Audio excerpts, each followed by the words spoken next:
오늘부터 창세기 말씀을 시작으로 구약의 말씀을 통해서 하나님께서 우리에게 교훈하신 예수 그리스도의 구원 역사까지를 우리가 함께 살펴보려고 합니다.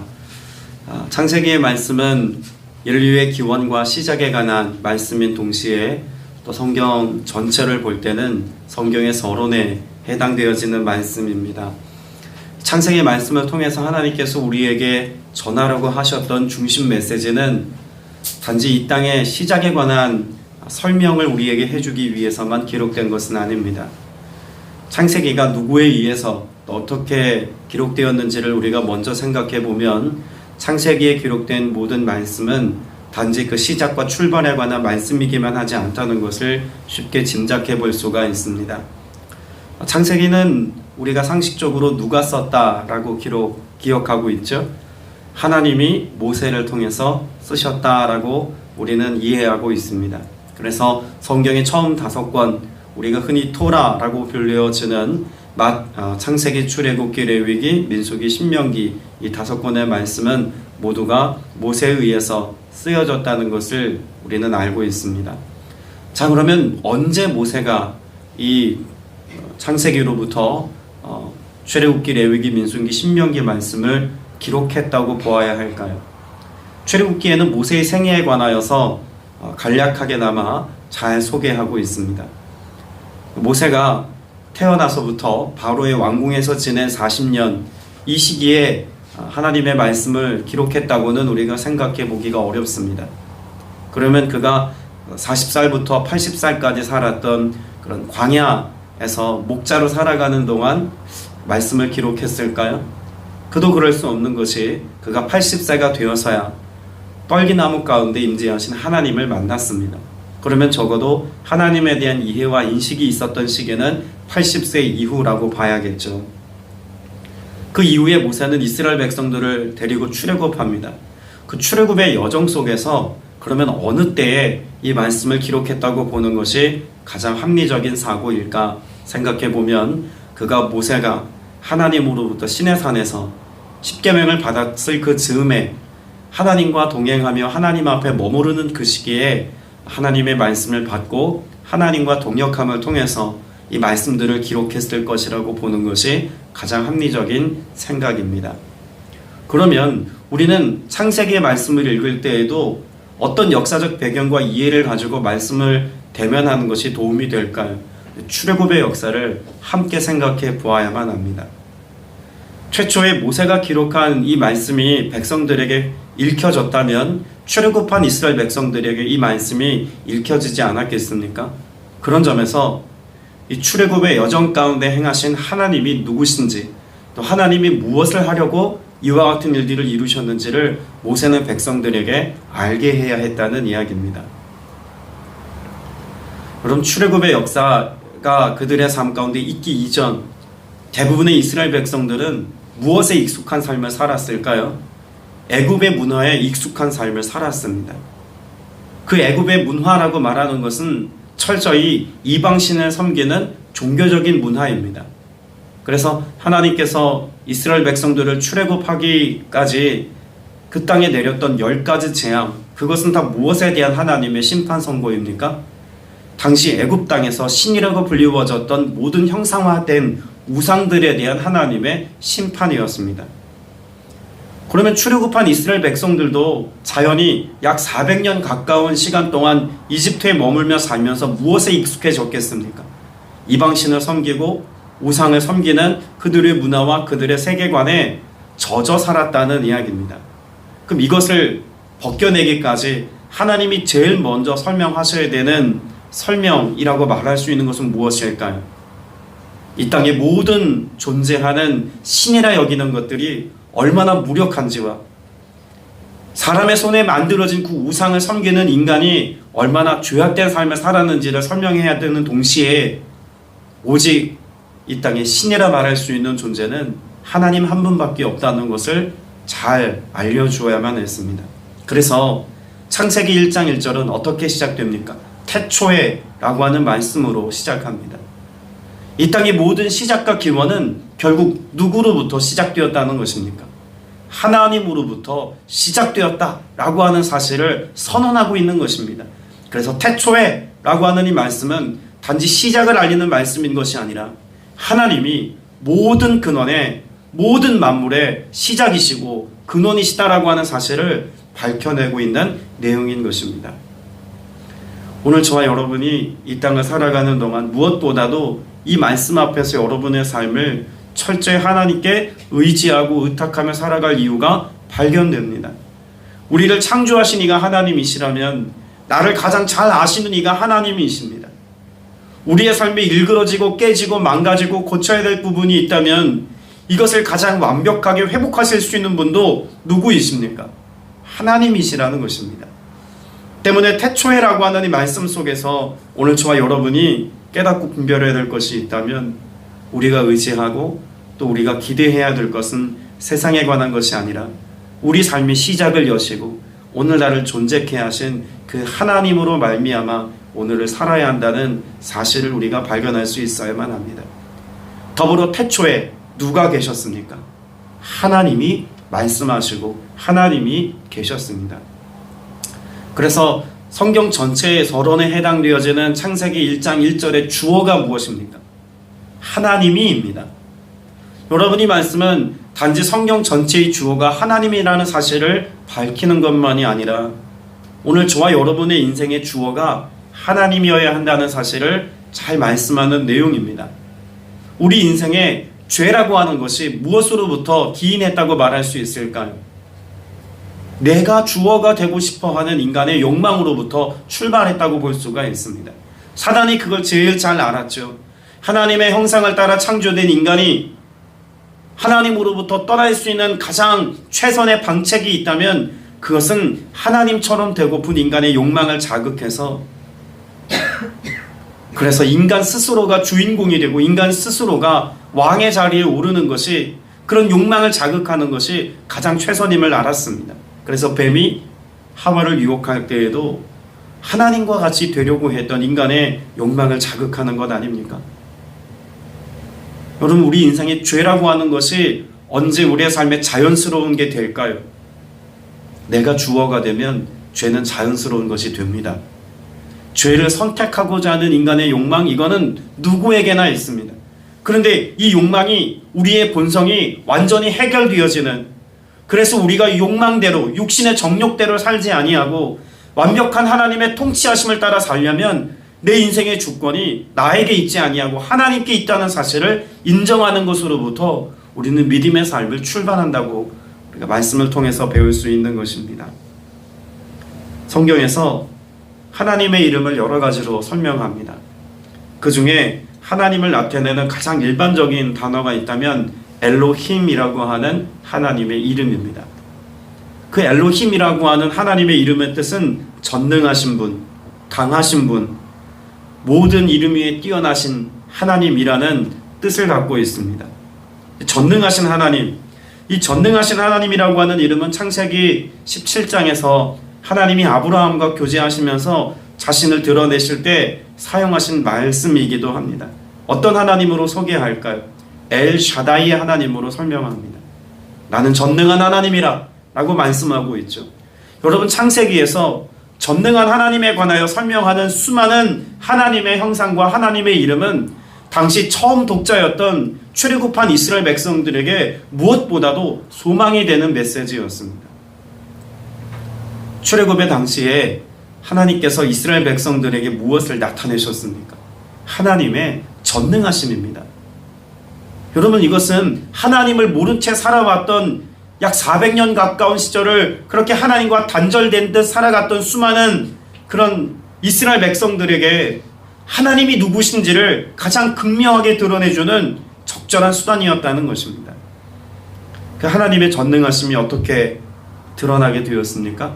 애굽에서 그들을 건져내시는 가운데에는 여러 가지 재앙을 내리심을 통해서 하나님의 모든 만물을 다스리시는 주권자이심을 보면서 알았습니다. 또 출애굽의 역사 속에서 가장 극명하게 나타난 하나님의 전능하심은 홍해를 가르시는 사건이죠. 그 홍해를 가르치고 그것 가운데 하나님께서 지나가게 하셨습니다. 그리고 광야를 지나는 동안 하나님께서는 무엇을 허락하셨습니까? 만나와 메추라기와 반석에서 샘물을 내셔서 이 모든 것들의 공급자가 하나님이라는 사실을 분명히 말씀해 두고 있습니다. 여러분, 출애굽의 역사가 창세기에 기록되어 있는 창조 역사와 닮았다는 것을 우리는 쉽게 짐작해 볼 수가 있습니다. 하나님께서 출애굽의 역사 속에서 이스라엘 백성들을 건져내시기까지 그 애굽 땅을 어둠 속으로 몰아넣으셨습니다. 그 죽음의 영이 그 온 땅을 뒤덮게도 하셨습니다. 그런데 그 어두운 땅에 하나님께서 고센 땅에만 하나님의 영광의 빛을 비추어서 그 백성들로 하여금 하나님의 환한 빛 가운데 거하게 하셨습니다.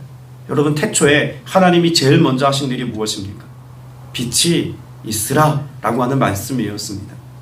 하나님이 빛 가운데 세상을 어둠으로부터 구별하셔서 하나님의 통치와 다스림을 받도록 하셨습니다. 고센 땅에 하나님이 온 땅을 어둡게 하셔서 당시 애굽 땅의 가장 최고의 신이라고 불리웠던 라라고 하는 그런 태양신이라고 대표되어지는 빛을 다 가리우시되 하나님께서 고센 땅에만 하나님의 영광의 빛을 비추어서 창조주 하나님의 능력이 무엇인가를 말씀하셨습니다.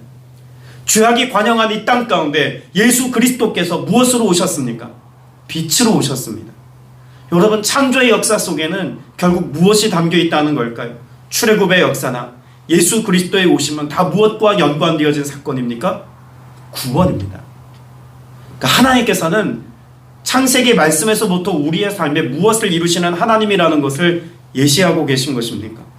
구원하시는 하나님, 우리를 죽음으로부터 건져내어 영원한 생명에 이르게 하시는 하나님, 끊임없이 인간의 욕망으로 하나님과 거리를 두려고 하는 인간의 삶 가운데 우리를 찾아와 주셔서 빛 가운데로 인도하셔서 우리의 삶을 경영하시는 그 하나님에 대하여 말씀하기를 기뻐하신다는 것입니다. 신약 말씀을 좀 찾아볼 텐데요. 골로새서 1장 말씀을 보겠습니다.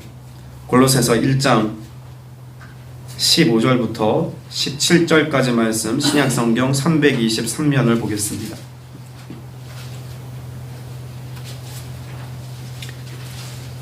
골로새서 1장 15절부터 17절까지 말씀 같이 읽어봅니다. 시작.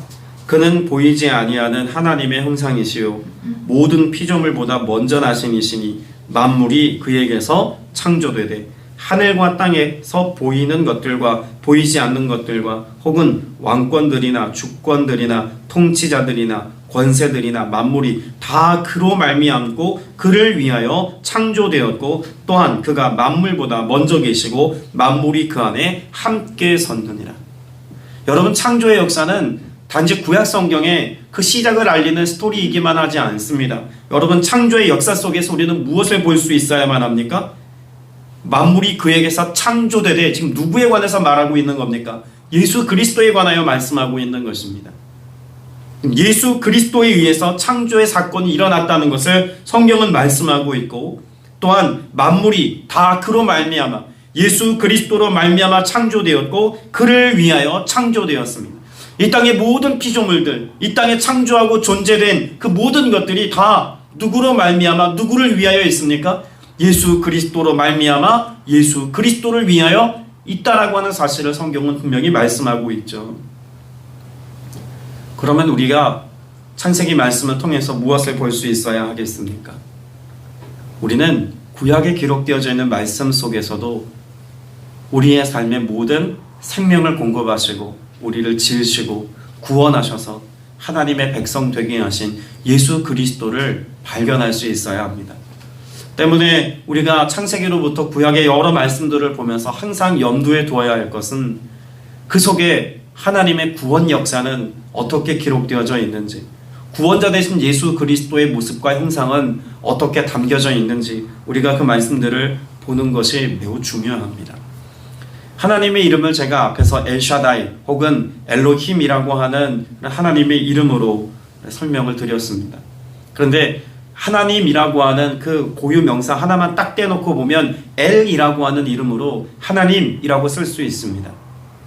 그러면 이 엘이라고 하는 이름 속에도 창세기에 하나님이 어떤 분이신지를 설명하는 의미가 담겨 있을까요?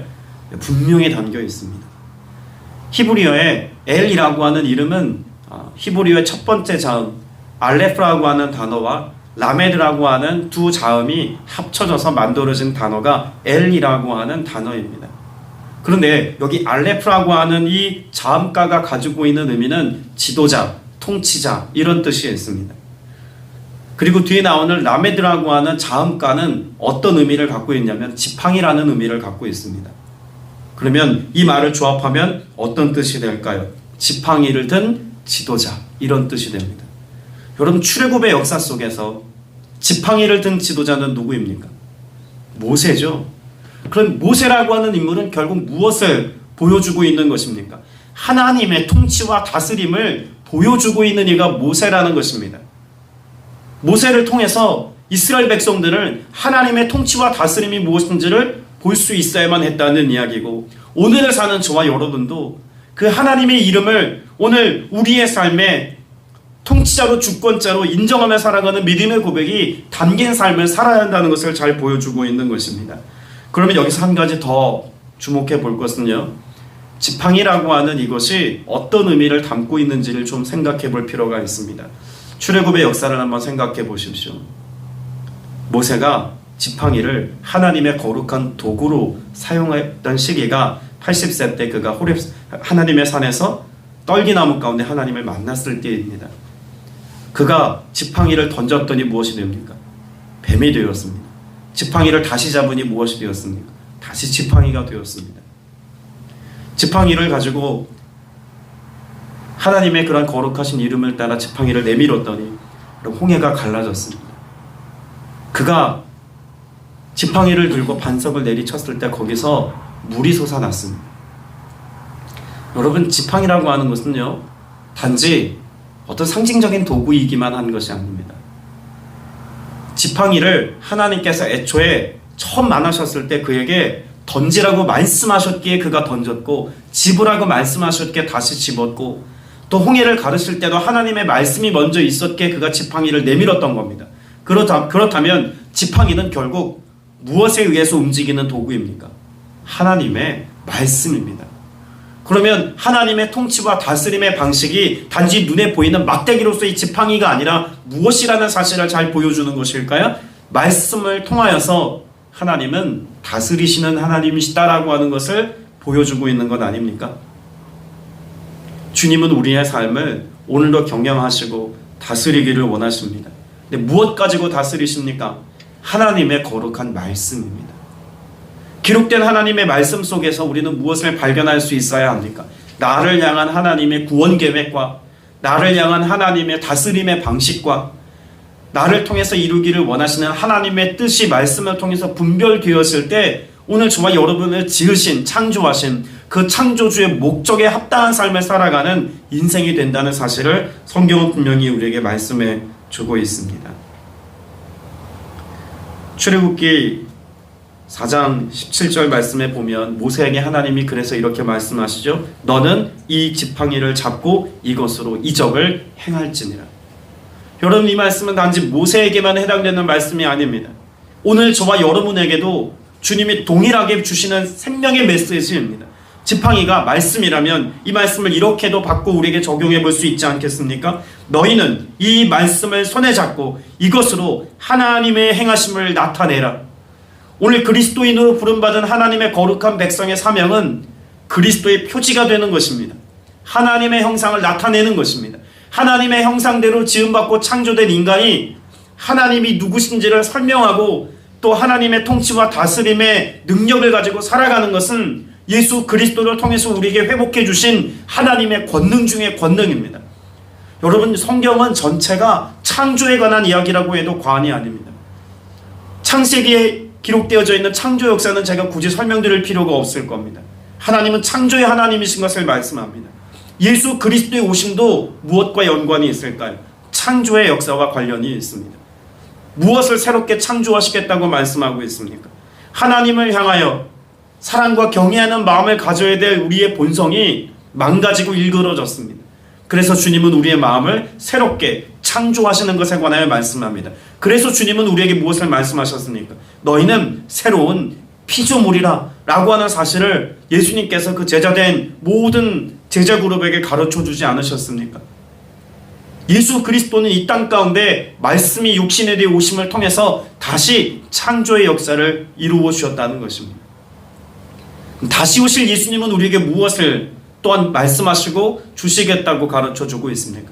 요한계시록은 새 하늘과 새 땅과 새 예루살렘을 통해서 하나님이 지으신 하늘로부터 내려온 그 새로운 것들을 우리에게 하나님이 손수 만드신 것들을 누리며 살아갈 그날이 이 땅에 도래할 것이라고 하는 것도 말씀하고 있습니다. 그럼 태초의 사건도 예수님이 이 땅 가운데 오심으로 역사의 모든 기원을 나누어진 그 기적의 예수 그리스도의 오심도, 다시 오실 예수 그리스도도 다 무엇 하시기 위하여 오시겠다는 것입니까?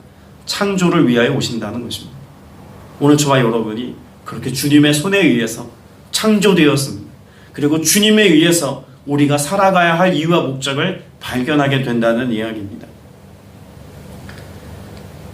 특별히 여기 태초에 하나님이 천지를 창조하시니라 라고 하는 이 말씀 속에는 하나님의 통치와 다스림이 있다는 것을 제가 다 말씀드리지 않았습니까? 여러분, 그 하나님의 통치와 다스림이 출애굽의 역사 속에서 가장 완벽하게 그려진 장면이 있다면 어디에서 이와 같은 하나님의 통치가 드러났을까요?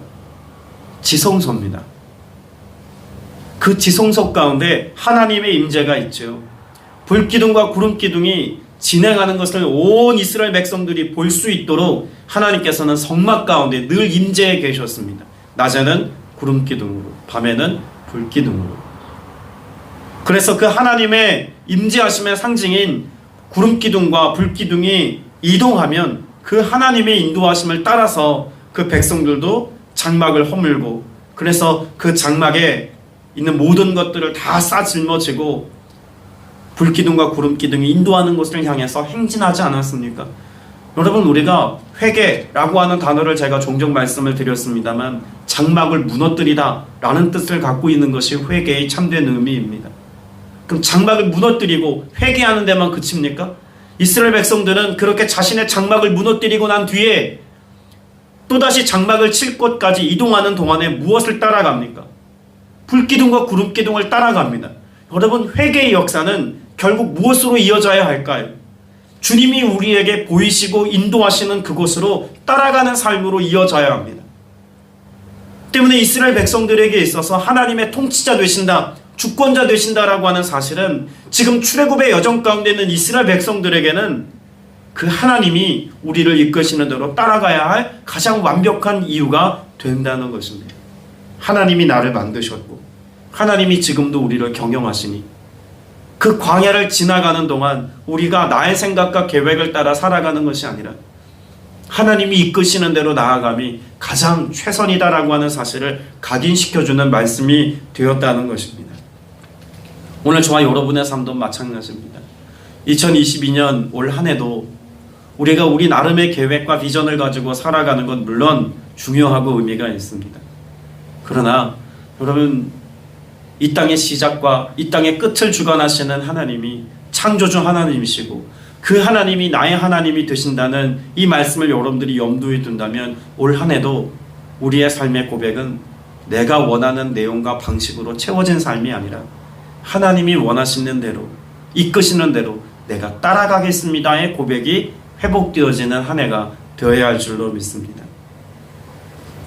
여러분, 이사야 43장에 보면 하나님이 이스라엘 백성들의 회복에 관한 말씀을 하시면서 이렇게 말씀하신 내용이 있습니다. 야곱아, 너를 창조하신 여호와께서 지금 말씀하시느니라.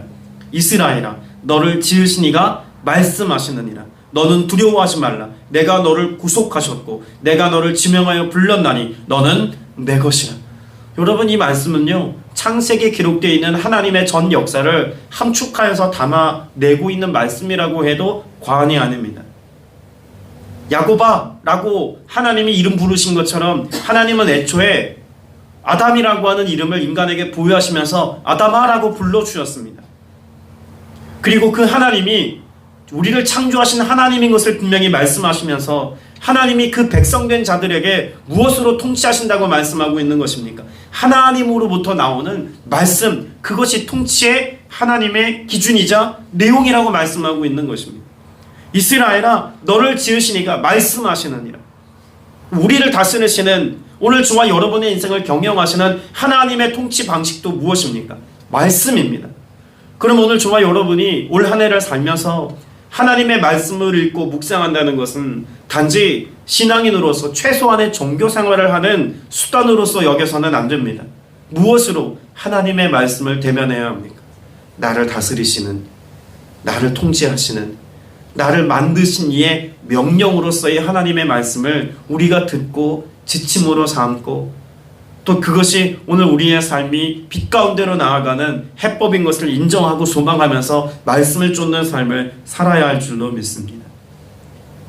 여러분, 그 하나님께서 오늘 저와 여러분의 삶을 경영하신다는 것은 하나님의 의도와 목적대로 우리를 기계적으로 움직이신다는 의미가 아닙니다.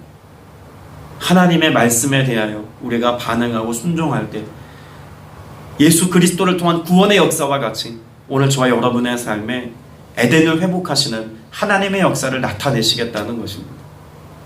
다시금 우리로 하여금 생수의 강이 흐르는 그곳에서 생명나무로부터 흘러나오는 그런 생명을 가지고 하나님의 완벽한 통치와 다스림 속에서 하나님으로 인하여 만족되는 삶을 누리게 하시는 이 은혜를 회복하겠다는 약속의 말씀이 창세기에 기록된 하나님의 의지이자 또 말씀이라는 것입니다. 오늘 저와 여러분에게 하나님께서 이 모든 것을 선물로 주기를 원하십니다. 태초에 하나님이 천지를 창조하셨습니다.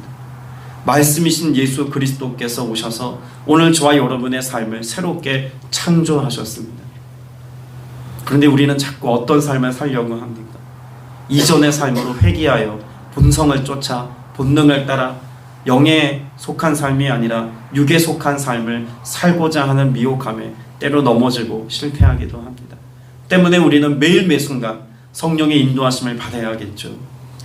예수 그리스도께서 말씀으로 오신 것, 여러분, 이것은 출애굽한 이스라엘 백성들을 인도하시기 위한 하나님의 방편이 이제는 예수 그리스도를 통해서 우리에게 성취되었다는 것을 명확하게 보여주는 메시지이기도 합니다. 오늘 하루뿐만 아니라 여러분의 평생에 나를 만드신 그 하나님이 말씀으로 이 땅을 경영하시는 것처럼 나를 경영하신다는 것을 여러분 아멘할 수 있다면 오늘 또 하나님의 말씀 앞에 서는 삶을 끊임없이 선택하는 저와 여러분 되어야 할 줄로 믿습니다. 할 수만 있다면 소리내어 성경 읽으시고, 더 할 수만 있다면 성경을 기록하시고, 또 더 할 수만 있다면 그 기록된 하나님의 말씀을 묵상하시고, 그 말씀을 깊이 여러분의 삶에 적용하여서 하나님의 말씀대로의 삶을 사는, 그래서 그 말씀이 성취되게 하시는 하나님의 역사가 여러분의 삶에 드러나게 하시는 이 은혜 누리게 되시기를 주님의 이름으로 축복합니다. 기도드리겠습니다. 은혜가 풍성하신 아버지 하나님, 우리에게 구원의 역사를 설명하시려 창세기로부터 요한계시록에 이르기까지 그 장대한 하나님의 말씀을 허락해 주신 것 감사드립니다.